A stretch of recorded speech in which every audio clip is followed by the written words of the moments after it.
So today we're going to dive into a really fascinating and yet pretty controversial theory of health. It was developed by a Mexican physician named Dr. Isaac Goes. And it's a story that kicks off with an event that sounds, well, almost impossible, and it leads to a totally radical way of thinking about the human body. So let's get right into it. Can you imagine hearing something like that? And get this, those words didn't come from some scientist in a lab. They came from a man who had just experienced something that honestly defied belief. It was this one moment that became the dramatic proof of concept for the entire theory we're about to explore. Okay, so picture this. We're in a medical class in Mexico City, and a volunteer comes up. He's actually a doctor himself, and his whole life he's lived with one leg that's way shorter than the other because of polio. He needs a prosthesis just to walk. I mean, for a public demonstration, the stakes don't get much higher than this. Now, according to the people who are there, all these doctors in the class, Dr. Goes just places two regular-looking magnets on the man's body, and within minutes, the shorter leg seems to just lengthen, evening up with the other one. And then the man stands up, and to the absolute shock of everyone in the room, he walks without his built-up shoe.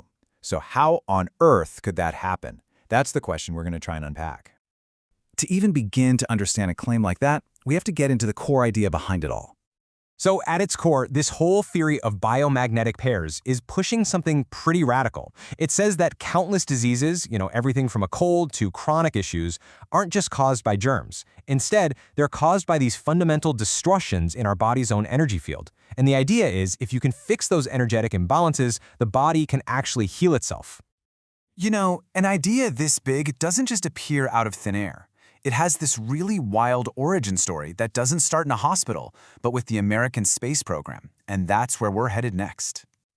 So it all kicks off back in the 1980s. There's a NASA doctor, Richard Broingmeyer, and he notices something weird.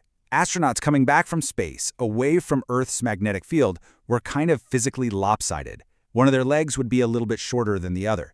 He figured out that just applying a single magnet could fix it. So then, in 1988, he teaches this idea to Dr. Goes, who has this light bulb moment. While he's treating an AIDS patient, Goes starts to wonder, what if it's not just one polarized point? What if disease is actually caused by a pair of them, working together? And this quote right here, it just nails the breakthrough. Basically, what Dr. Goes was saying is that conventional medicine was looking at the problem with one eye closed. By focusing on a single, isolated cause, what he calls unipolar, it was totally missing the possibility of duality. The idea that sickness is actually a relationship between two energetically connected points in the body. So, what's creating this duality? Well, according to the theory, it all boils down to the basic chemistry of our bodies, specifically our pH balance. I mean, just stop and think about this for a second. Our bodies are about 75% water. That one little fact is absolutely crucial to this theory. Why? Because the chemical balance of that water, whether it's acidic or alkaline, creates the entire environment where every single one of our biological processes happens. And the way we measure that balance is with something called pH. Anything below a 7 is acidic, anything above 7 is alkaline. Now, according to Dr. Goes, our health exists in this super narrow, almost neutral zone. And when parts of our body drift away from that perfect balance, that's when you get the polarized points he was looking for. Okay, so this is where it gets really interesting. This is the central mechanism. The theory says an illness isn't just one problem, it's a system, like a battery with two poles. One spot in the body gets too acidic, creating a positive charge, and that environment, the theory claims, is perfect for viruses and fungi. At the very same time, another connected spot becomes too alkaline, creating a negative charge that, you guessed it, supports bacteria and parasites. And these 2 points create a nasty feedback loop, keeping each other and the illness going. And that brings us to what might be the most unique and, let's face it, most controversial claim in this whole theory. The idea that these little pathogens, they don't work alone. So the idea here is that a virus all by itself might not do much. A bacterium on its own could just be hanging out, not causing any trouble. But when a specific virus finds its specific bacterial partner somewhere else in the body, they start to resonate with each other. They lock into this dual-pole pH imbalance, and together, they create the conditions for a disease to really take hold. And this right here is the official definition of a biomagnetic pair. So it's not just two random spots. The theory says they are literally tuned to the same vibrational frequency. It's like having two tuning forks across a room. You strike one and the other one starts humming. It's that energetic connection, propped up by those opposite pH environments, that supposedly lets pathogens thrive and make us sick. Okay, so if these resonating pairs are the big problem, what's the solution? Well, the answer takes us right back to that first demonstration. Magnets. Right. How could a couple of simple magnets possibly mess with such a complex biological process? Well, the theory proposes a really systematic method, and it starts with a very specific kind of tool. So first up, you need the right tools. We are not talking about your average refrigerator magnet here, which is maybe 50 Gauss. The theory says the magnets have to be at least 1,000 Gauss, so way more powerful. The theory also claims that anything above that 1,000 Gauss threshold works. It calls this the law of all or nothing. Now, the way they say they find these pairs is, well, it's pretty wild.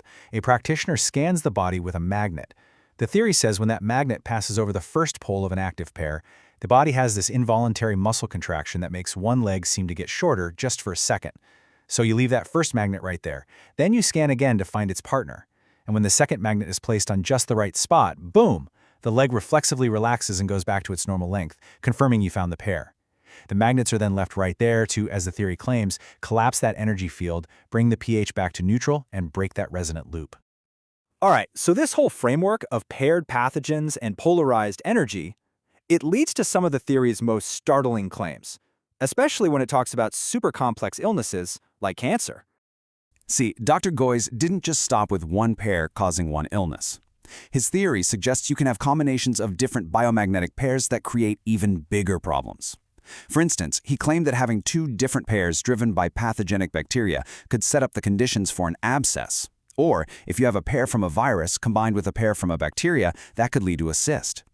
And this is where we get to tumors. The theory lays out what is basically a formula. It proposes a benign tumor is what you get when you have three different bacteria pairs associated with one DNA virus pair. But the most radical claim is about malignancy.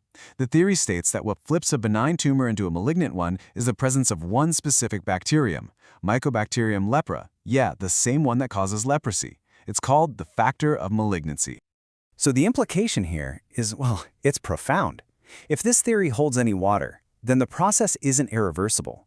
It suggests that by finding and neutralizing the specific biomagnetic pairs involved, especially the one tied to that leprosy bacterium, you could potentially stop malignancy right in its tracks. It's like removing a key domino before it can knock down all the others. In the end, this whole theory of biomagnetic pairs presents us with this totally radical vision of the body, not as just a collection of chemicals and cells, but as this dynamic, electrical system.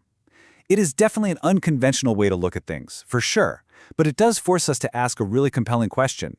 Could the ultimate key to wellness be hiding in plain sight, in the invisible energy fields that animate every single one of us?